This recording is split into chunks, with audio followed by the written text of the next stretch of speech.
네, 반갑습니다. 네, 방금 인사받은 목회 데이터 연구소의 지은구입니다. 화면 좀 올려주시죠. 네. 코로나 이후에 이제 한국 교회가 좀 어떻게 변화됐는지 간단하게 좀 말씀드리고, 그다음에 소그룹 관련돼서 통계 데이터를 좀 쭉 말씀드리도록 하겠습니다. 이 통계라는 거는 어떻게 보면 이 비행기를 타면 이제 만약 국제선을 타면은 한 10,000m 정도 올라가는데 그 밑에 안 보이잖아요. 근데 이제 한 헬리콥터를 타면은 그렇게 많이 올라가지 않으니까 바로 밑에 다 보이듯이 이제는 교회를 보는데 그 헬리콥터를 타고 교회를 본다 이런 인식을 가지면 될 것 같습니다. 그래서 그러니까 나를 좀 더 그러니까 우리를 교회를 좀 더 객관화시키고 좀 교회를 보는 차원에서 이제 오늘은 주로 소그룹을 말씀드릴 텐데 소그룹과 관련된 통계 데이터들 보면서 그러면 소그룹이 이제 앞으로 우리 교회가 어떻게 이 소그룹을 운영할 건지에 대한 것들을 이렇게 좀 말씀드리도록 하겠습니다. 먼저 저희 연구소 잠깐 설명을 좀 드리면요. 아무래도 저희 연구소가 이제 어떤 연구소인지 궁금하실 테니까 더 나은 정부가 더 나은 세상을 만든다 이런 모토로 해서 2019년도에 시작을 하게 됐습니다. 아무래도 데이터를 다루니까 정치 중립이나 가치 중립이 되게 중요할 텐데 그런 이제 그걸 중심적으로 이제 그렇게 하고 있는데요.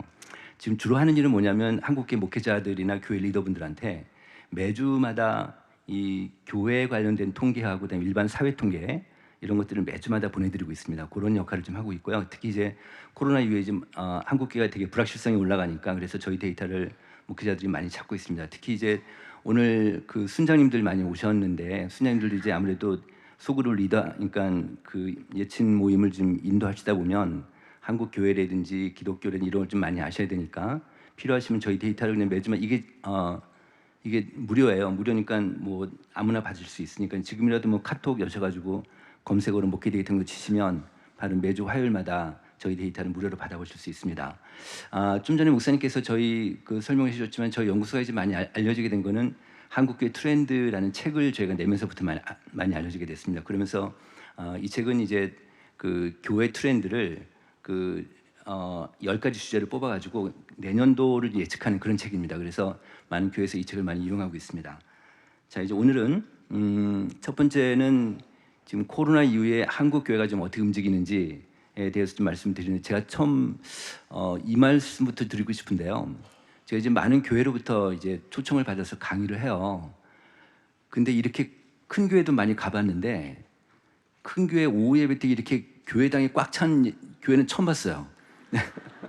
정말 뜨거운 교회라는 게 확 느껴졌습니다. 네. 보겠습니다. 이걸 보시면 그 코로나 전에 그 교회 현장 예배를 100명 오면 지금 몇 명 오는지 회복도를 본 거예요. 회복도를 봤더니 23년도 5월 달 왼쪽 그래프 보세요. 어른들 같은 경우는 23년 5월 달에 86%가 회복이 됐어요. 그다음에 24년 6월 달은 88%에 거의 큰 차이가 없죠. 23년도만 하더라도 코로나가 다 끝났을 텐데도 불구하고 한국교회가 딱 80% 중반대에 딱 멈춰 있는 상태입니다. 더 이상 회복이 안 되는데 내일 교회는 제가 목사님께 말씀드리니까 거의 다 회복이 된 걸로 말씀드렸습니다. 서울 같은 경우에 그 뭐 몇천 명 되는 큰 교회들이 많은데 이 교회들이 대체로 회복이 다 안 됐어요. 뭐 80%, 70% 되는 교회도 있거든요. 근데 내일 교회는 왜 다 회복이 됐을까를 생각해 보면 아마도 예친 모임이 가장 중요한 역할이 아닌가 이런 생각이 들었습니다. 오른쪽 그래프를 보시면 교회 학교인데 주일학교는 80%밖에 회복이 안 됐으니까 어른보다는 주일학교가 못합니다. 지금 전체적으로 주일학교가 좀 어려운 상태인데 근데 내일 교회 같은 경우는 오히려 제가 말씀 들어보니까 그 보통은 그 일반 어른들 출석교인 대비로 지금 주일학교가 평균 한 20% 남짓이거든요.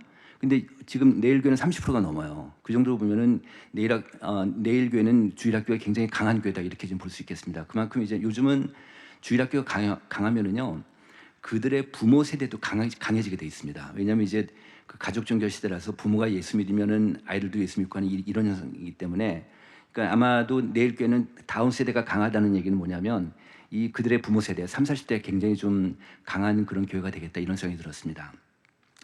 이번에 이제 주요 사역들 좀 보겠습니다. 사역들 보면 이제 교회가 그러니까 교인들이 줄어들었는데 이제 남아 있는 교인들끼리 사역을 보면 사역들이 보통은 이 데이터를 보면은 그 빨간색이 이제 24년 6월 작년 6월달 데이터가 마지막 데이터인데 헌금은 91%까지 회복이 됐어요. 그다음 소그룹은 79%, 성역공부가 75, 전도 선교가 72, 구제 지역사회 구제봉사가 70, 새신자 등록이 57 정도 되니까 전체적으로 80%가 회복이 안 된 거예요. 그러니까 한국 교회가 사역 남아 있는 사람끼리도 예전만큼 못한 거예요. 사역이 다 떨어졌는데 특히 맨 오른쪽 보세요.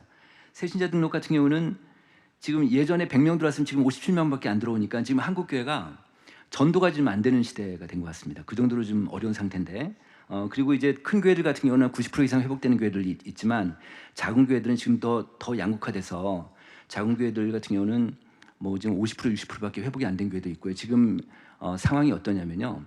우리나라 10년 전만 하더라도 한국 교회에서 50명 이하 되는 교회가 38%였어요. 근데 지금은 55%까지 올라갔습니다. 그러니까 그 50명 이하 되는 교회가 우리나라 전체 교회 절반이 넘어요. 그 정도로 작은 교회가 많고요. 지난 10년 사이에 30명 이하 되는 교회가 88%가 늘었어요. 거의 2배가 늘었습니다. 그 정도로 지금 많이 좀 어려워진 상태입니다. 그리고 또 하나는 이제 이 그래프는요. 아직 안 보여주는데, 네 됐네요. 이 그래프는 그 지난 10년 사이에 한국의 우리나라 교인들의 신앙이 어떻게 바뀌었는지, 그러니까 생각이 어떻게 바뀌었는지 아주 극명하게 보여준 데이터인데 한번 볼게요. 설문조사를 한 거예요. 10년 사이에. 이게 지금 한목협의라 한국 기독교 목회자 협의회에서 조사한 건데 2012년하고 23년도 10년 사이에 신앙 성장에 도움받은 게 무엇입니까? 간단하게 물었어요. 그랬더니 10년 전에는 출석교회 예배하고 목사님 설교가 압도적으로 높았어요. 예배하고 목사님 설교가 압도적으로 높았는데 이게 10년 뒤에는 64에서 28로 절반 이하로 뚝 떨어졌어요. 이 얘기 뭐냐면 지금 우리나라 교인들이 예배에 대한 의존도가 떨어진 거예요. 그리고 목사님에 대한 의존도, 설교에 대한 의존도가 떨어진 거예요. 그런데 이제 그 사이에 그럼 뭐가 올랐느냐? 뭐가 올랐냐면 가족 변수가 올랐습니다. 가족이 지금 9에서 20이니까 거의 2배 이상 올랐어요. 이게 무슨 얘기냐면 이제 아까 제가 말씀드린 대로 가족 종교 현상들이 되게 심한 상태예요. 우리나라가. 그러니까 부모가 교회 다니면 애들도 교회 다니고, 부모가 교회 안 다니면 애들도 교회 안 다니고, 부모가 신앙이 좋으면 아이들도 신앙이 좋고, 부모가 신앙이 안 좋으면 아이들도 신앙이 안 좋아요. 이런 상태란 말이에요. 이러다 보니까 뭐 부모한테 지금은 그 부모가 절대적인데 예를 들면 지금 그 중고등부 학생들, 그러니까 지금 교회학교 그 주일학교 학생들 중에서 모태 신앙 비율이 60%가 넘어가고 있습니다. 모태 신앙 비율이 지금 20, 30대 젊은 사람들 있죠. 20, 30대 MZ 세대들 같은 경우 교회 나오는 친구들 중에서 모태 신앙 비율이 50%가 넘어가요. 그 정도로 좀 부모 영향권에 있기 때문에 그래서 이런 얘기가 있습니다. 제가 이제 얼마 전에 제가 학교 다닐 때 사회학을 전공했었는데요. 근데 저희 과 교수님들을 뵀어요. 근데 이 중에 그분 중에 이런 얘기를 어느 분이 하세요. 요즘 대학생들은 그 신입생이 올라오면은 자기 의사결정권이 없다는 거예요. 이거 무슨 얘기냐면 학교에서 좀 어려운 일이 있으면 집으로 전화해서 엄마한테 물어보는데 어떻게 해야 되냐고 이런다는 거예요. 그러니까 그러면서 선생하는 얘기가 요즘 엄마들은 사랑하는 엄마가 아니라 매니저 마음이래요. 매니저 마음. 그러니까 매니저인 거. 어릴 때부터 학원 디자인에서도 계속 그 아이들 돌리니까 엄마가 매니저인 거예요. 그 정도로 아이들이 절대적으로 이제 부모한테 엄마한테 특히 어머니한테 종속적인데 저희 교회 제가 이제 저희 교회 부목사님이 계신데 이 부목사님이 중고등부 담당을 하고 계세요. 근데 이분하고 어떻게 얘기하다가 얼마 전에 이런 얘기를 하시는 거예요. 그 주일 예배 때 이제 학생 예배 때 이제 교회 안 나오는 아이들 있잖아요. 그러면 이제 걔네들한테 주중에 이제 신방 전화 신방을 하는 거예요. 전화 신방을 하면은 보통은 아이들이 안 받는데요. 목사님이 전화하니까 뭐 불편하니까 안 받겠죠. 안 받는데 받는 애들이 있대요. 어떤 애들이 받냐면 제가 그 얘기 듣고 좀 웃었는데 어떤 애들이 받냐면 이 부목사님하고 엄마하고 친하면 애들이 받는데요. 이게 무슨 얘기냐면 엄마한테 잃을까봐. 그러니까 엄마가 뭐 아이들한테 절대적인 거죠. 그러니까 지금 생각하면 이런 얘기 뭐냐면 지금 우리나라 교회가 이제 보통 5월달 뭐 이럴 때 이제 교사대학을 많이 하잖아요. 이 교사대학이 중요하지만 그보다 더 중요한 건 부모대학이다. 지금 이제 부모가 결정적이다. 그러니까 다음 세대 교육에 있어서 부모를 건드리면 절대로 안 된다. 이런 얘기입니다. 그다음에 이제 여기 그래프에서 세 번째 한번 보세요. 세 번째는 미디어예요. 미디어인데 10년 사이에 1에서 19로 늘었어요. 이렇게나 많이 늘었어요. 이게 지금 유튜브예요. 유튜브 영향인데 만약에 또 10년 뒤에 이 조사라면 어떻게 될까요? 10년 뒤에 이 조사라면 이 추이로 가면 이 흐름대로 가면은 끔찍한 결과 나올 수도 있어요. 지금 사람들이 신앙 성장에 도움받는 게 미디어가 1위가 될 수도 있어요. 지금 이 흐름으로 가면 두 번째가 가족이고 세 번째가 목사님 설교, 그 다음에 예배가 될 수도 있는 거예요. 지금 너무 시대가 지금 급하게 바뀌고 있으니까 한국 교인들이 이런 생각을 갖고 있다. 그런데 여기서 하나 제가 말씀드릴 건 뭐냐면 65세 이상 노인분들 있죠. 65세 이상 노인분들은요, 가족이고 뭐고 미디어고 뭐고 다 필요 없어요. 무조건 목사님 설교예요. 그러니까 노인분들은 목사님 설교하고 목사님 그 예배가 가장 중요합니다. 이렇게 좀 나오고 있고요. 어쨌든 앞으로 지금 이제 지금 제가 요 말씀만 드리면 이제 앞으로는 이건 어떻게 보면 한국계 굉장히 큰 위기예요. 그러니까 미디어가 계속 교인들을 장악하기 때문에, 그러니까 유튜브 사람들이 이제 유튜브를 통해서 신앙 성장에 도움을 받고 있거든요. 그러니까 유튜브는요, 교회 대체제 역할, 보완제 역할을 해요. 그러니까 그만큼 사람들이 신앙적으로 도움을 받으니까. 또 한편으로 뭐냐면 유튜브는 대체제 역할도 해요. 그러니까 뭐냐면 이제는 사람들이 교인들이 유튜브가 부르면 교회를 떠나갈 염려가 있어요. 오늘 여기 오신 분들은 다 뭐 어느 정도 신앙들이 있으신 분들이니까 우리는 상관이 없는데, 소위 얘기해서 명목상 그리스도인들 들어보셨나요? 명목상 그리스도인이 뭐냐면 노미널 크리스찬이라고 그래서 교회 예배만 드리고 일주일 내내 신앙생활 안 하는 사람들 있죠. 일주일 내내 성경도 안 읽고 기도도 안 하고 그런 사람도 있을 거 아니에요? 그런 사람들이 이제 한국교회 좀 얼마나 될까요? 전체 한 40% 됩니다.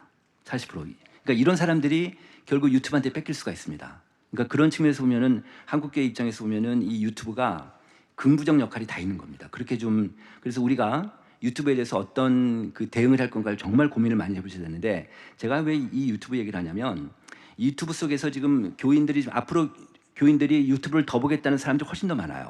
그러니까 우리는 유튜브 속에 좀 장악돼 있다고 볼 수 있는데요. 그런데 그래서 제가 교인들한테 뭘 물어봤냐면 유튜브가 이게 바로바로 안 넘어가네요. 네, 그다음 이거 보시면 유튜브로 대체할 수 없는 교회 기능이냐, 대체할 수 없는 교회 기능이 뭔지를 물어봤어요. 무슨 얘기냐면 유튜브가 범접할 수 없는 교회 기능이 뭐냐. 그랬더니 첫 번째가 성도와의 교제가 나온 거예요. 두 번째가 말씀 찬양의 은혜, 영적 욕구 충족, 마음의 평안인데, 이런 것들은 유튜브랑 다 중복이 되는데 오로지 지금 유튜브가 도저히 접근할 수 없는 게 성도와의 교제다. 이게 결국은 뭘까요? 이게 소그룹이에요. 결국 소그룹이에요. 그래서 저는 이 데이터를 보면서 어떤 생각이 들었냐면 미래 교회는 소그룹이 강한 교회가 살아남겠구나, 이런 생각이 든 거예요. 그만큼 이제 앞으로 점점 더 한국에서 그 소그룹이 중요해지는데, 또 보겠습니다. 이 그래프는 뭐냐면 왼쪽 그래프는 뭐냐면은 앞으로 목사님들한테 물어본 거예요. 목사님, 교회는 앞으로 교인 수가 늘 것 같습니까? 줄 것 같습니까? 이렇게 물어봤어요. 그랬더니 우리 교회 2023년도 5월 달에 보면은 우리 교회는 감사할 것 같아 라는 비율이 27%예요. 물론 이제 증가할 것 같다는 게 51인데, 그러니까 23년 5월 달만 해도 코로나가 다 끝났음에도 불구하고 뚝 떨어졌는데 더 떨어지겠다고 생각하는 목사님들이 27%였어요. 근데 작년 6월 달에 재보니까 지금은 아마 더 떨어졌을지 모르겠는데 그때 10%밖에 안 되는 거예요. 이거는 되게 한국교회에서는 희망적인 데이터라고 볼 수 있습니다. 무슨 얘기냐면 이제는 작년하고 비슷하든지 앞으로 올라갈 거야, 이런 희망적인 데이터인데, 그런데 요 왼쪽 그래프 아래에 보시면은 증가할 것 같다는 49% 있죠. 우리 교회는 앞으로 증가할 거야. 이런 교회를 제가 어떤 교회인지 궁금하잖아요.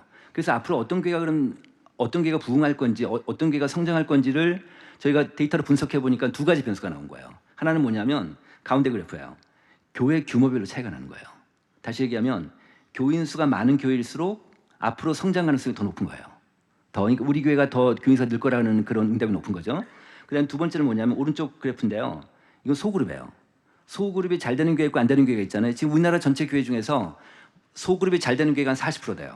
그다음에 소그룹 안 되는 교회가 한 60% 되는데, 근데 소그룹 잘 되는 교회일수록 앞으로 교인 수가 더 늘 거라는 예상이 더 높은 거예요. 이렇게 나오고 있습니다. 그런데 여기서 보면은 가운데 그래프 보시면 교인 수 있잖아요. 이 교인 수별로 봤을 때 큰 숫자하고 작은 숫자 70하고 45를 빼보세요. 한 25 나오죠.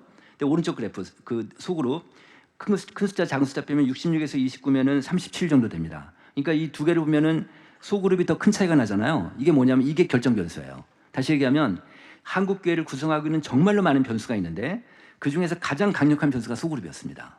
그 정도로 소그룹이 이제는 앞으로 이 소그룹이 잘 되는 교회가 앞으로 괜찮을 거라고 보는 건데, 지금 현재 우리나라 코로나 이후에 코로나 전보다 교회가 부흥한 교회들이 있을 거 아니에요? 부흥한 교회들이 한 15% 됩니다. 15% 정도.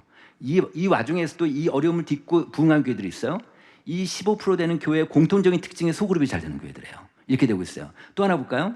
소그룹 얘기를 하나 더 하면 목사님들한테 뭘 물어보냐면 목사님들한테 그 이제 교회 그 5대 영역이 있어요. 교회론에서 얘기하는 뭐 예배, 그다음에 구제, 봉사, 구제, 선교, 그 구제, 봉사, 선교, 전도, 그다음에 교육, 친교 이 5가지 영역이 있는데 이 중에서 목사님은 어디에 가장 중점을 두시겠습니까? 이렇게 물어보면 주로 한 70% 가까이가 예배라고 대답을 하세요.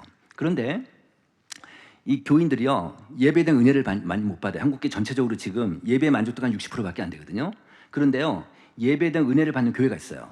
예배에 대한 은혜를 그러니까 예배에 대해서 예배를 딱 참석하면 하나님의 임재를 느끼는 교회가 있어요. 그 어떤 교회일까요? 소그룹이 잘 되는 교회예요. 소그룹이 잘 되면 밑바닥에서 움직이니까 그만큼 예배에 대한 그 응집력이라든지 에너지가 굉장히 높은 거죠. 그렇게 보이고 있습니다. 자, 그다음에 또 하나 그 한국교회 또 특징 중에 하나가 지금 뭐냐면 인구 문제 잠깐 얘기할게요. 인구 문제가 작년 말에 우리나라 총인구가 5,175만 명이었어요. 근데 앞으로 10년 뒤에는 5,090만 명에서 한 80만 명 정도가 늘어요. 비율로 보면은 한 1.6% 주는 거죠. 그래서 비율로 보면 1.6% 정도가 주는데 어때요? 앞으로 10년 뒤에 우리나라 인구가 많이 주나요? 적게 주나요? 별로 많이 안 줄죠? 굉장히 완만하게 줄어요.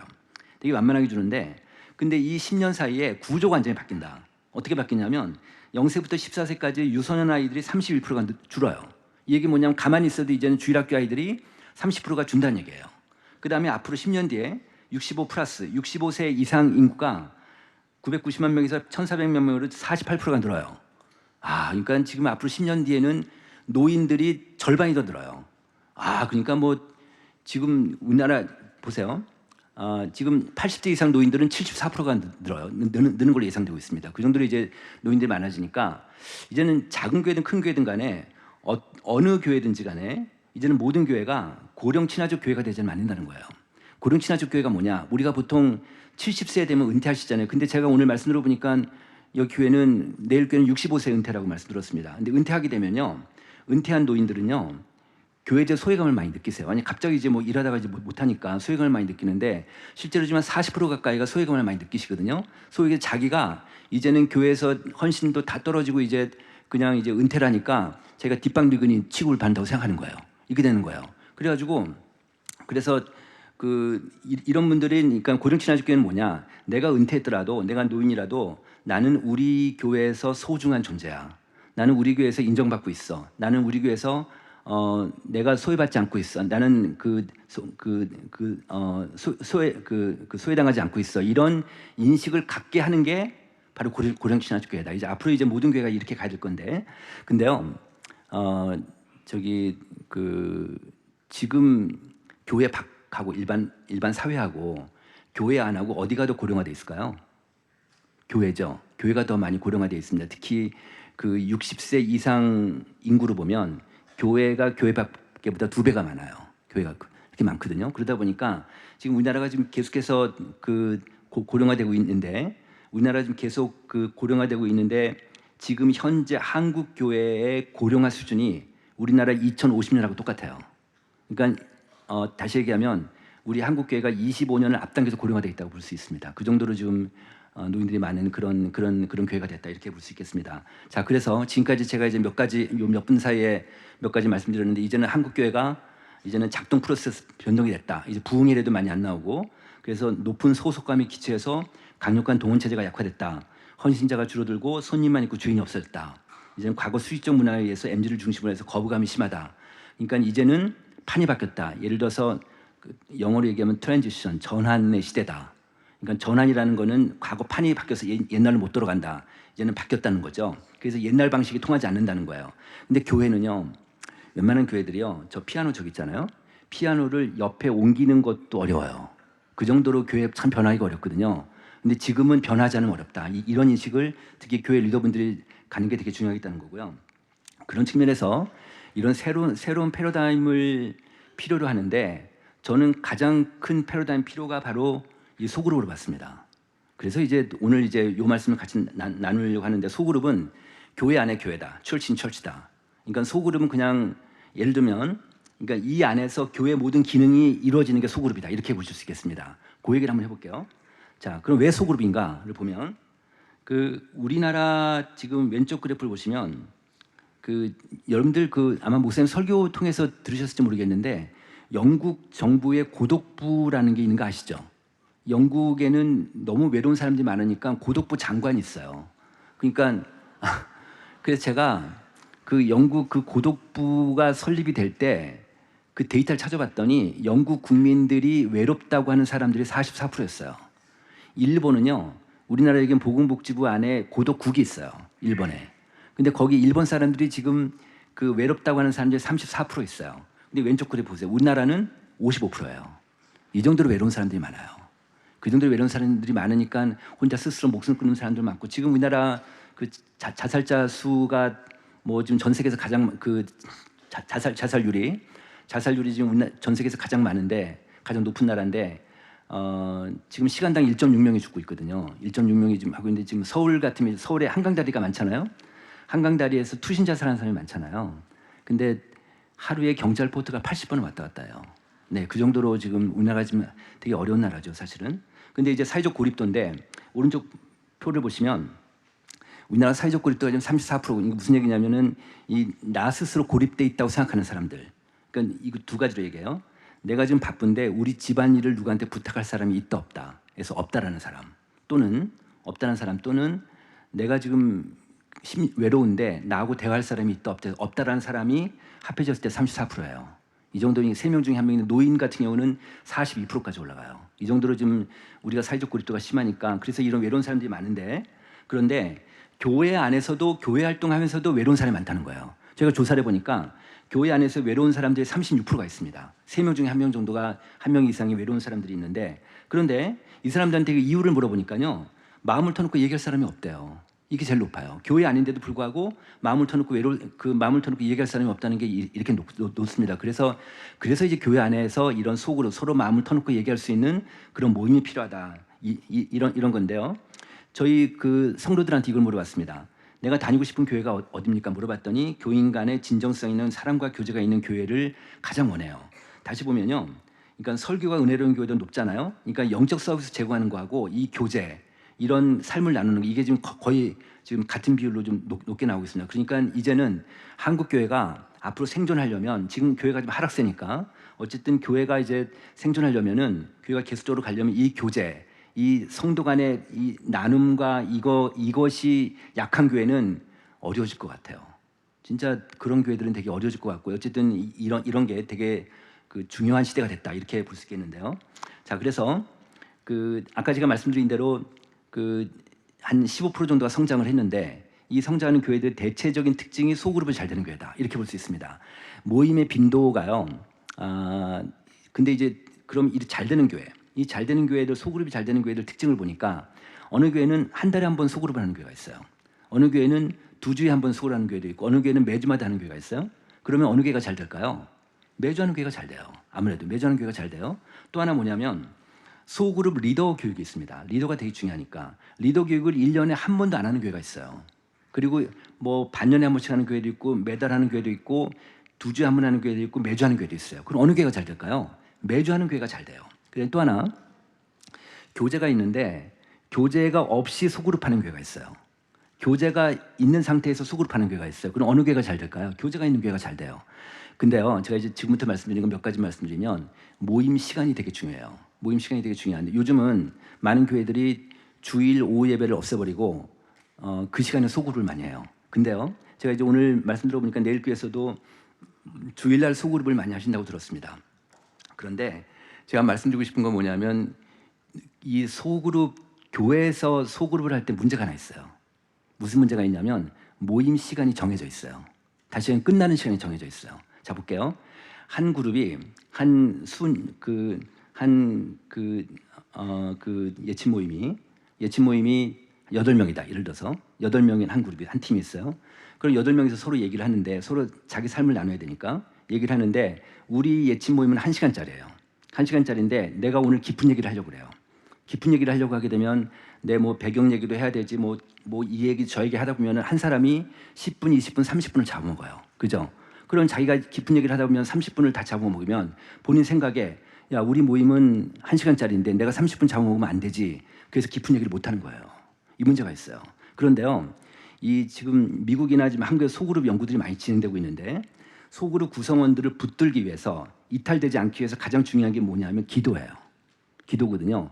기도 무슨 얘기냐면 서로 기도를 하는데 나를 위해서 기도해 주는데 나를 위해서 진실한 마음으로 기도를 받으면 그 사람이 안 떠나요, 소그룹을. 이런 게 있어요. 그래서 이 서로 간의 중도 기도가 되게 중요한데 문제는 뭐냐면 내가 깊은 얘기를 꺼내면 기도도 깊어져요. 맞죠?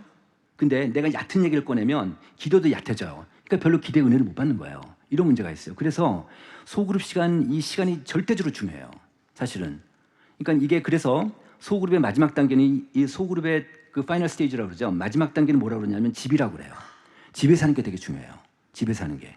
집에 사는 게 되게 중요한데 요즘은 우리 사회가 양극화되니까 우리 집 사는 거를 다른 사람한테 보여주기 쉽지 않은 거예요. 그래서 문을 닫고 문을 안 열어주고 우리 집에서 하기를 원치 않는데 어쨌든 몇 팀이라도 몇 그룹이라도 집에서 하는 게 되게 중요합니다. 집에서 하게 되면 특히 30, 40대도 있죠. 상부 세대들은 가장 그 힘든 게 뭐냐면 이제 어려운 게 뭐냐면 아이들을 같이 양육시켜야 되잖아요. 자녀 교육시켜야 되니까 부모가 양쪽 속으로 하되 애들이 어디 갈 데가 없잖아요. 이런 문제가 생겨요. 그러니까 요즘 많은 한국 교회들이 30, 40대는 가족 단위로 소그룹을 해요. 또 하나 뭐냐면 이 30, 40대랑 다른 게 뭐냐면 우리 때랑 다른 게 요즘 저희 때는 제가 결혼하고 나서는 뭐 그냥 아내 따로 제 따로 이렇게 서로 각자 개인 플레이 했는데 요즘 젊은 사람들 보니까 부부끼리 움직여요. 가족 단위로. 어디 놀러 가도 가족 단위로 움직이고 막 이러는 거예요. 이런 걸 보면 가족 단위가 되게 중요한데 이거를 교회에서 착안한다면 이 예를 들어 상군 사공들은 가족 단위로 소그룹 하는 게 되게 중요해요. 가족 단위로 해서 같이 어울려서 같이 모아서 같이 밥을 먹고 또 삶도 나누고 어디 놀러도 가고 이런 게 되게 중요하거든요. 물론 이제 어른들은요. 특히 뭐 50대, 60대 가족 단위로 묶어놓으면 다 싸워요. 그래가지고 그래서 오히려 어른들 그 남자 따로 여자 따로가 좋고요. 근데 30, 40대는 어쨌든 부부끼리 같이 모아놓는 게 되게 좋습니다. 근데 또 하나 뭐냐면 제가 하나 더 말씀드리면 집에서 만약에 이제 30, 40대가 가족 단위를 하게 되면 가족 단위로 집에서 하게 되면 어떤 게 유익하냐면요. 아이들까지 같이 오니까 아이들은 옆방에서 이제 같이 아이들끼리 놀게 하고 엄마 아빠들은 그 거실에서 이제 같이 그 수고를 하게 되면 자연스럽게 아이들한테 신앙 공부가 돼요. 엄마 아빠가 그런 걸 보니까. 또 하나 뭐냐면 집에서 하게 되는 장점이 뭘까요? 끝나는 시간이 열려져 있어요. 만약에 저녁 때 7시에 시작하면 11시, 12시까지 할 수가 있거든요. 이게 장점이에요. 집에서 하게 되면. 근데 교회에서 하게 되면 끝나는 시간이 정해져 있으니까 또 하나 뭐냐면 많은 교회들이 교회 뭐 소그룹 할 때가 별로 없으니까 교회 카페들 많으니까 카페에서 옆팀 한 팀 하게 돼요.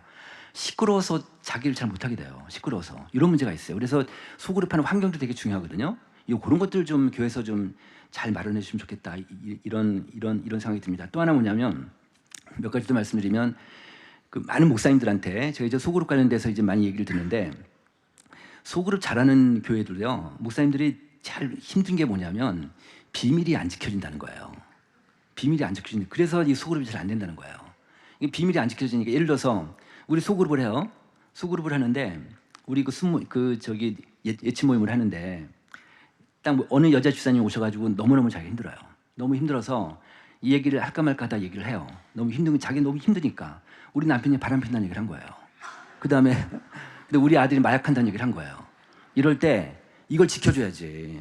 이걸 안 지켜주고 그날 집에 가서 여보분 누구 남편 바람 폈대 이래버리면 교회 소문나면 그 사람 교회 못 다닐 거 아니에요. 이런 게 있어요. 그래서 어느 교회는요, 어떤 교회는 소그룹 시작할 때 한번 그건 내일교회에서 한번 해보셔도 좋을 것 같아요. 서약서를 써요. 서약서를 써서 여기서 얘기되는 걸 밖으로 안 나간다. 이런 게 되게 필요한 거예요. 그래야지 비밀을 지켜줘. 그래야 자기 얘기를 할 테니까. 자, 그래서 많은 교회들이요, 소그룹 하는데 자기를 오픈하는 거를 절반도 못 해요, 사실은. 그냥 간단한 거 그냥 서로 나눌 수 있는 것만 하고요. 깊은 얘기를 못 하는. 그러니까 여러분들 여기 오늘 순장님들 계시지만 순장님들 생각해 보세요. 소그룹의 열매가 뭔지를 한번 생각해 보신 적 있어요? 소그룹의 열매가 뭐냐? 소그룹의 열매는 뭐냐면 사람이 변화되는 거예요. 그죠? 그냥 여기 우리끼리 먹고 마시자가 아닌 거죠. 또 하나 뭐냐면 이게 사람이 변화돼야 되는데 우리나라 소그룹의 질이 별로 안 좋아요. 그러니까 잘하는 교회들도 뭐냐면 자기 얘기를 해야 되는데 남 얘기하다 끝나는 교회가 있어요. 그리고 자기 얘기를 해야 되는데 교회 얘기하다 끝나는 데가 있어요. 그리고 자기 얘기를 해야 되는데 그냥 먹고 마시다 끝나는 데가 있어요. 이건 소그룹이 아니지.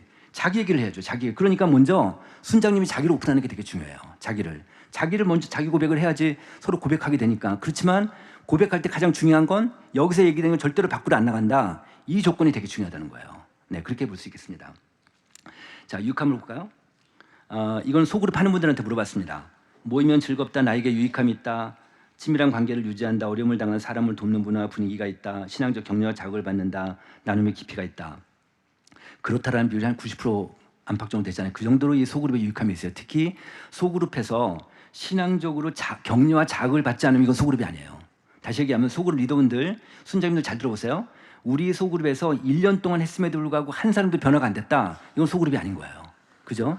네. 그러니까 그런 각오로 좀 소그룹을 하셨으면 좋겠습니다. 네. 자, 그다음에 또 하나 보겠습니다. 저희 연구소에서 실험을 해봤어요. 어떤 실험을 해봤냐면 우리나라 전국에 소그룹 하는 교인들 500명을 뽑았어요. 그다음 소그룹 안 하는 교인들 500명을 뽑았어요. 그래가지고 두 그룹한테 뭘 물어봤냐면 지난 1년 사이에 귀하는 전도 대상자를 마음에 정한 적이 있습니까? 물어봤어요. 그랬더니 정한 적이 있다는 사람이 소그룹 활동자 한 34%가 정했고요. 소그룹 안 하는 사람들은 14%밖에 안 정한 거예요. 그 사람을 교회 데려왔냐 물어봤어요. 그랬더니 소그룹 하는 사람들은 50%가 데려왔대요. 그리고 소그룹 안 하는 사람들은 26%가 데려온 거예요. 그래서 맨 마지막 오른쪽 보시면 이걸 전체 환산해 보면 소그룹 하는 사람들은 1년에 17%는 한 명이라도 교회 데려온 거예요. 근데 소그룹 안 하는 분들은 4%밖에 안 데려온 거예요. 그러니까 교회 전도하는 사람이 누구예요? 소그룹 하는 사람들이에요. 그러니까 전 교인이 지금 제가 아까 말씀드렸기는 우리 교회 지금 소그룹 지금 예친 모임에 들어가는 분들이 한 70% 된다고 하는데 전 교인이 소그룹 하게 되면 우리 교회는요 앙클레 안 풀 수가 없는 거예요. 네, 그런 거죠. 자, 그다음에 이제 그럼 어떻게 이제 운영할 건가를 좀 구체적으로 말씀드리겠습니다. 자, 먼저 소그룹 강화를 하는데 필요 요건이 뭐냐를 교인들한테 물어봤더니 이거는 목사님한테 물어봤습니다. 절대적인 게 소그룹 리더입니다. 리더 형성이 되게 중요한데 지금 이제 엊그저께 순장들 이렇게 갔다 왔다고 말씀드렸습니다. 순장들 이 소그룹 리더 교육도 되게 중요한데요. 앞으로 더 나간다, 한 발 더 나간다면요. 소그룹 안에 부리더들 있죠. 그러니까 부순장이라고 할까요? 부리더들도 별도로 빼서 교육시키셔야 돼요. 부리더들도 이런 식으로 계승이 돼야 돼요. 계승이. 이런 것들 좀 중요할 것 같고요. 또 하나는 뭐냐면 다양한 관심사나 목적을 가진 성도들끼리 모이는 소그룹 활성화되면 좋겠다. 다시 얘기하면 동질적인 그룹이에요. 동질적인 그룹. 제가 이제 소그룹 강의를 하니까 끝나고 나서 어느 목사님이 저한테 오더니 이분이 저한테 자기가 애완견을 키우신대요. 반려견을. 이 반려견 주인들 소그룹을 좀 해달래요. 왜냐하면 반려견들은 반드시 산책을 시켜야 되잖아요. 지금 우리나라 국민 중에 한 25% 정도가 반려견을 키우시고 아마 여기 계신 분들 중에 한 25%는 반려견 키우실 거예요. 반려견을 산책을 시켜야 되니까 산책을 시키면 반려견 주인끼리 친해지죠? 그죠? 그러니까 동질감이 있는 거예요. 동질감이. 그래서 이런 것들이 그러니까 동질감이 되게 중요하다. 근데 모든 변수 중에 가장 결정적인 동질감은 연령이에요. 연령입니다. 그래서 연령별로 이번에 이제 바꾸신 건데 그래서 이제 그 연령별 변수가 되게 중요하다는 거고요. 보겠습니다. 선호하는 신앙 소그룹 편성 기준이 뭐냐 그랬더니 비슷한 연령대끼리 소그룹 모이는 게 좋겠다라는 게 75%입니다. 그 다음에 21%는 괜찮아, 난 아무거나 해도 돼. 그러니까 어쨌든 전체적인 의견은 비슷한 연령대끼리 하라는 거죠. 예를 들어서 어떤 목사님이 좀 3, 40대를 좀 키우고 싶어가지고 그래서 구역 모임에 3, 40대를 집어넣은 거예요. 근데 구역장님이 65세 권사님이에요. 그러면 이게 3, 40대는 아이들 키우는 게 너무너무 큰 관심사인데 권사님은 벌써 애들 다 키웠으니까 그 권사님 있는 구역 모임에 들어가면 이 권사님이 시어머니 역할밖에 못하는 거예요. 거기 적응하지 못하고 다 튕겨져 나오는 거예요. 그래서 연령별이 중요하다 이렇게 볼 수 있습니다. 그런데 여기서 볼게요. 자, 또 하나 제가 이제 근거되는 데이터 하나를 말씀드리면 이게 지금 한국리서치라는 조사에서 만든 건데 우리나라 일반 국민들한테 세대 차이 인식을 물어봤어요. 연령대를 보여주고 귀하는 이 연령대에 얼마나 세대 차이를 느낍니까 물어본 거예요. 그랬더니 맨 위에 보세요. 18에서 29세. 20대 청년은 맨 오른쪽에 빨간색. 60대 노인들한테 89%가 세대 차이를 느낀대요. 맨 아래 보세요. 60대 이상은요. 20대 청년한테 93%가 세대 차이를 느낀대요. 그러니까 60대 장로님하고 20대 청년하고 둘이 앉혀놓으면 대화 될까요? 안 될까요? 절대 안 되는 거예요. 절대 안 되는 거예요. 자, 또 볼게요. 그래서 이번엔 주관식으로 물었는데 귀하는 귀하보다 몇 살 위면 세대 차이를 느낍니까? 물어봤어요. 그랬더니 평균 6살 나왔어요. 맨 왼쪽에. 그다음에 귀하는 귀하보다 몇 살 아래면 세대 차이를 느낍니까? 물어봤더니 또 평균 6살 나왔어요. 그러니까 플러스 마이너스 6살이잖아요. 합하면 12살이죠. 그러니까 우리가 보통 한 세대 그러면 몇 살이죠? 30년. 한국인의 인식은 12살이에요. 그 정도로 한국인이 빨라요. 그러니까 자기보다 10살 위만 돼도 벌써 세대 차이를 느끼는 거예요. 그러니까 같이 속으로 묶어놓으면 안 된다는 거예요. 그래서 10살만 하더라도. 그러니까 어쨌든 뭐 그래도 뭐 10살까지는 괜찮다고 보고 그런 거죠, 말하자면. 그래서 이제 연령별로 소그룹 리더 세우는 게 되게 그러니까 연령별로 다 쪼개야 되니까 그래서 연령별로 소그룹 리더가 다 있는 게 좋다는 거예요. 30대 초반, 30대 중반, 30대 후반, 40대 초반, 40대 중반 이런 식으로. 그다음 50대 초반, 50대 중반, 50대 후반 골고루 순장님들을 세우는 게 되게 중요하다. 이렇게 볼 수 있겠습니다. 자, 그다음에 이제 상군사원 잠깐 얘기할게요. 저희가 상군사원들한테 교회 이 만족도를 물어봤어요. 상군사원들 여기 많으신데 이 교회 많잖아요. 상군사원들 하나 말씀드리면 이 친구들이 되게 힘들어요. 정말 힘들어요. 그러니까 직장 생활도 저희 때 한 세대 전에 저희 때 직장 생활도 훨씬 힘들고요. 그러니까 너무 치열하게 경쟁이 심하고 옛날에는 2명, 3명이 할 거 지금 1명이 일을 해요. 그 정도로 지금 우리나라 직장인도 힘들거든요. 또 하나 뭐냐면 이들은 그래서 또 가난해요. 월급도 많이 못 받아요. 그래서 과거 한 10년 전만 해도 40대가 헌금이 제일 많았는데 지금은 50대가 제일 많아요. 맞죠? 그러니까 그래서 지금 사역자들이 어떻게 표현하냐면 지금 현재 우리나라 30, 40대가 대한민국 역사상 그들의 부모 세대보다 가장 처음으로 가난한 세대가 될 거래요. 그 정도로 30, 40대가 힘들거든요. 근데 이 30, 40대를 교회에서 잘 키워야 되는데 이들한테 물어봤어요. 교회 만족 이유가 뭐냐 물어보니까 이들은 교인 간의 진정성 있는 관계와 교제를 원하는 거예요. 그러니까 이들은요, 교회에서 영적 서비스 제공이 먼저가 아니에요. 이들은 어쨌든 묶어놔야 돼요. 이들끼리 묶어놓고 이들끼리 소그룹하고. 그런데요, 이게 참 우리나라 그 사람이 이상하죠. 그러니까 보통 교회들 보면 부인이 소그룹을 나가면 남편은 안 나가도 되는데 남편이 소그룹을 나면 부인이 따라가게 돼 있어요. 그죠? 그래서 남편들을 소그룹 리더로 세우는 게 되게 중요합니다. 네, 그런 거예요. 자, 그다음 또 볼까요? 이번엔 노인들 얘기할게요. 자, 이제 좀 전에 상군사원 얘기했고 이번엔 노인들이 이제 65세 이상 노인들 같은 걸 보면 노인들한테 이제 교회에서 원하는 게 뭐냐 물어봤어요. 그랬더니 매년 쭉 보시면 같은 나이대 교인들과의 교제나 소그룹 활동하고 싶어요. 무슨 얘기냐면 전 세대 중에서 노인들의 소그룹의 욕구가 제일 높아요. 그러니까 노인들은요, 촘촘하게 소그룹 만드는 게 되게 중요해요. 그런데 이분들의 특징이 있어요. 이분들의 조건이 뭐냐면 같은 나이대 교인들과 하고 싶어 하는 거예요. 다시 얘기하면 60대 노인들이 70대 노인들하고 어울리고 싶어 하지 않으세요. 그리고 70대는 80대하고 또 어울리고 싶어 하지 않으세요. 근데 거꾸로 80대는 또 60대하고 70대하고 또 어울리고 싶어 할 거 아니에요. 그죠? 그냥 교회에서 알아서 잘 하세요.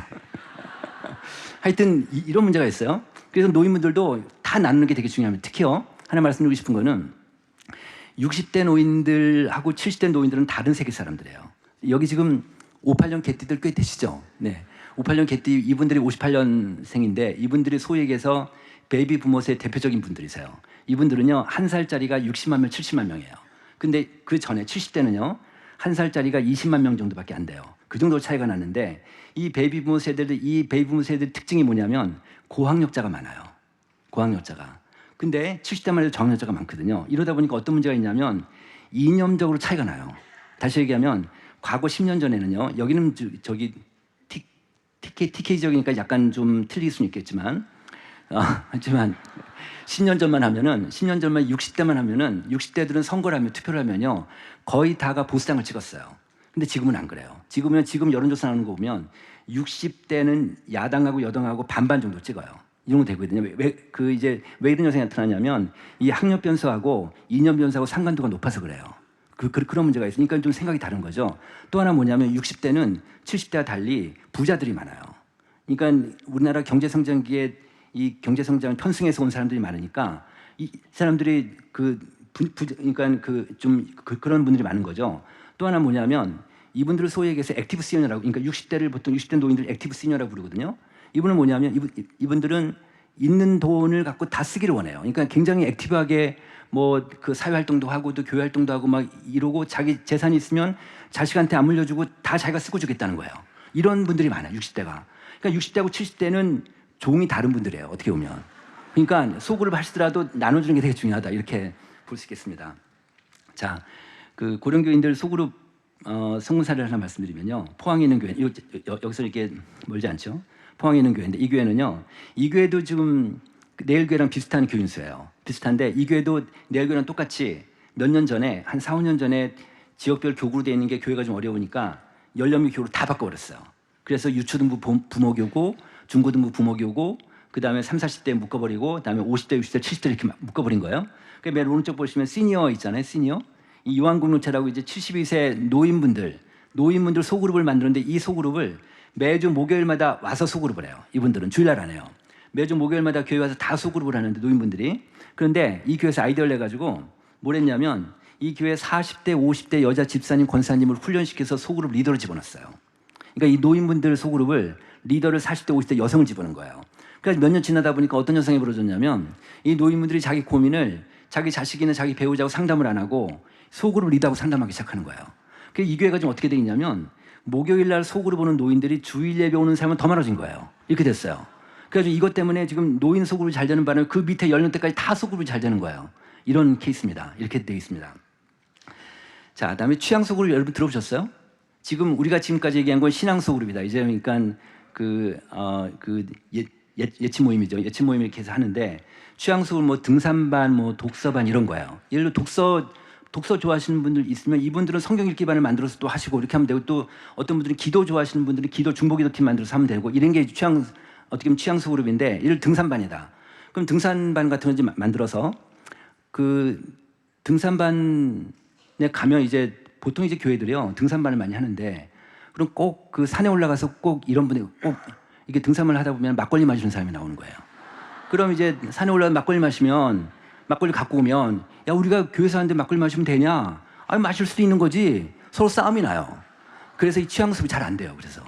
그래서 취향 수업을 하시려면 시작할 때 기도하고 끝날 때 기도하고 말씀 한 구절 읽고 한다든지 이런 기본적인 원칙이 필요해요. 제 말씀은 뭐냐면 신앙 소그룹이든 취향 소그룹이든 전 교인의 소그룹에 다 들어가자. 전 교인을 속으로 다 묶자. 이게 되게 중요한 원리라는 거죠. 자, 보겠습니다. 제가 이제 이론 하나 말씀드릴게요. 자, 이제 우리 내일교회의 그 예치 모임이 지금 어디까지 가야 되냐면 여기까지 볼게요. 제가 이제 그 매트리스를 하나 만들었는데 X축은 오른쪽은 교회 다니는 사람, 왼쪽은 교회 안 다니는 사람. 그 다음에 Y축은 위로 가면 믿음 있는 사람, 아래는 믿음 없는 사람. 그럼 우리 교회 내일교회 지금 예치 모임 나가는 사람이 어디예요? 일사분면이죠? 그 다음에 사사분면도 있죠. 그죠? 그러니까 일사분면이고 사사분면은 믿음은 없지만 그래도 그 순장님이 어쨌든 같이 하자 해서 이렇게 같이 하는 그러니까 보통 일사분면과 사사분면이 보통의 교회들의 소그룹 모임이에요.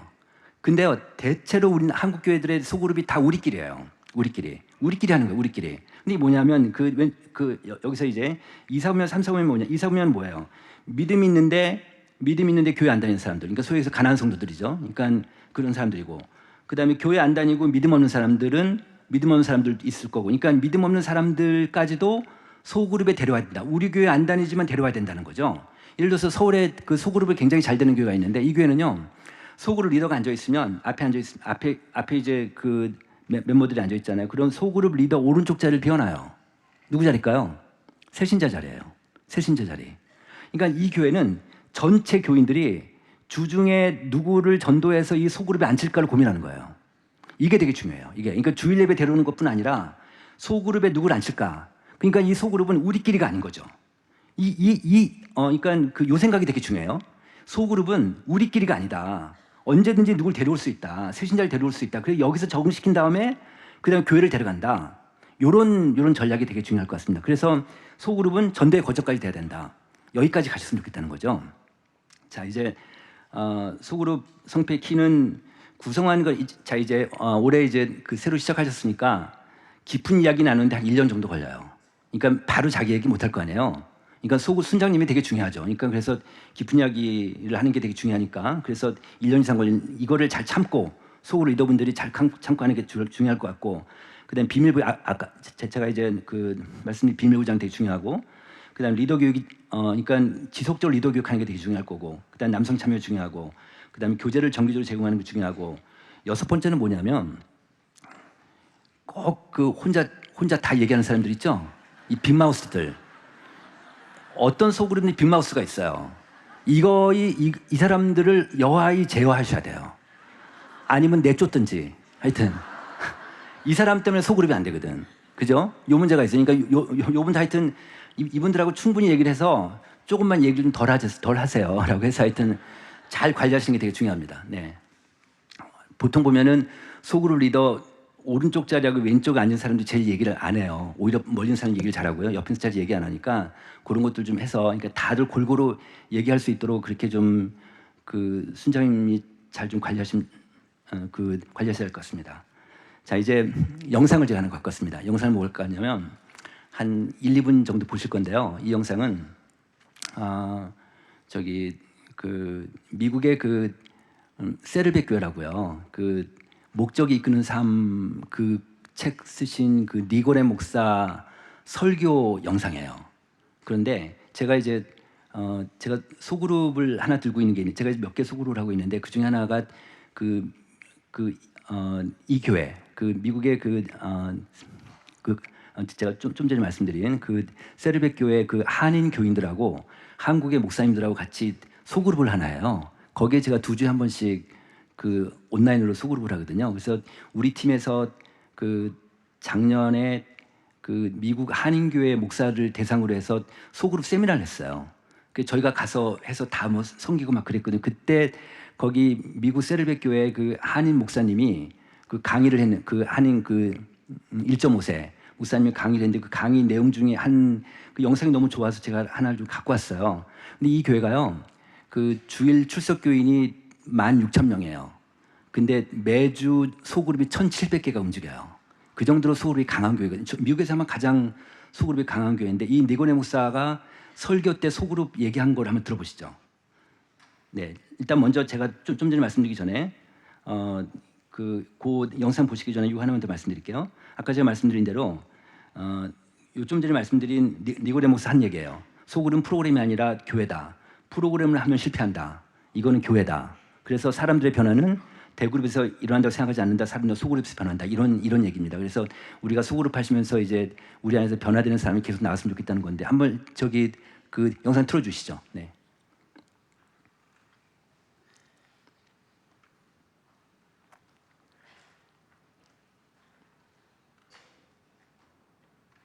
If you want to be healthy and balanced as a person, you need large group worship in the temple courts, and you need small group fellowship in homes. They met day after day in the temple courts and from house to house. They met in small groups in homes. Where?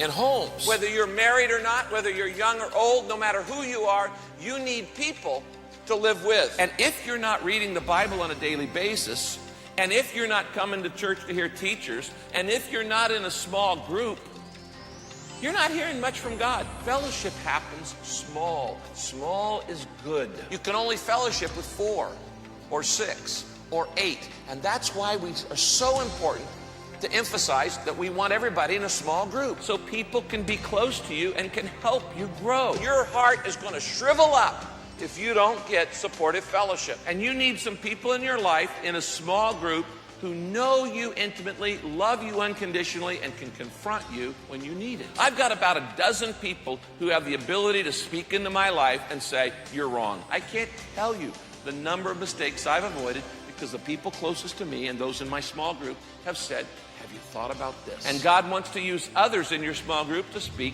to you. You may have shallow friendships. I'm talking about gut level, real fellowship where there's no secrets and they're in your life and you're in their life and you're helping each other. We're supposed to help each other through this world. We're not supposed to go through life on our own. You need to go to a party together, go to the movies together, go to the beach together, go out to dinner, do different things. Shoot, our small group went on vacation together. This last week was one of the toughest weeks in my entire life. So do you know what I did? It's what Kay and I have always done when we're down. We went and met with our small group. And they came and they ministered to me and to Kay. And they encouraged us and they prayed for us. And they uplifted us. So we are to be there for each 여기서 끊어주시죠. other. 네네. 네, 그냥 끊어주시죠. 네.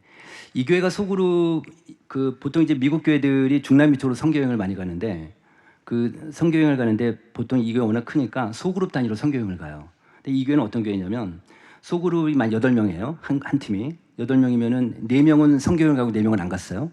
그럼 얘네들이 부르는 용어가 있어요. 가는 팀을 어웨이 팀이라고 부르고 안 가는 팀을 홈팀이라고 불러요. 그럼 홈팀의 역할이 있는 거예요. 뭘까요? 홈팀의 역할이 뭐냐면 가는 사람들 있죠. 어웨이팀. 가는 사람들의 아이들을 돌봐줘요. 애들을 돌봐주는데 그 집 애들 밥도 먹이고 빨래도 해주고 그 집안 청소까지 해줘요. 그리고 그러니까 무슨 얘기냐면 어웨이팀이 자기 다시 돌아와서 다음 날부터 바로 일상 시작할 수 있도록 도와주는 거예요. 이 교회 소그룹은요. 그러니까 시작하면 그냥 완전히 가족이에요. 가족, 패밀리인 거죠. 그러니까 안 바꿔요. 끝까지 가요. 이런 교회가 있습니다. 그래서 어쨌든 물론 미국 교회를 하지만 우리가 이제 소그룹을 한다면 그 정도까지 가자. 이렇게 좀 볼 수 있겠고 저는 내일 교회가 어쨌든 이 대구 지역을 뿐 아니라 우리나라 대한민국에서 정말 소그룹으로 성공한 교회. 그다음에 소그룹이라는 게 굉장히 공동체성이 확 올라가기 때문에 이 소그룹을 통해서 정말 강한 교회가 됐으면 좋겠습니다. 네. 그리고 좀 건강한 교회가 됐으면 좋겠습니다. 여기까지 마치겠습니다. 감사합니다.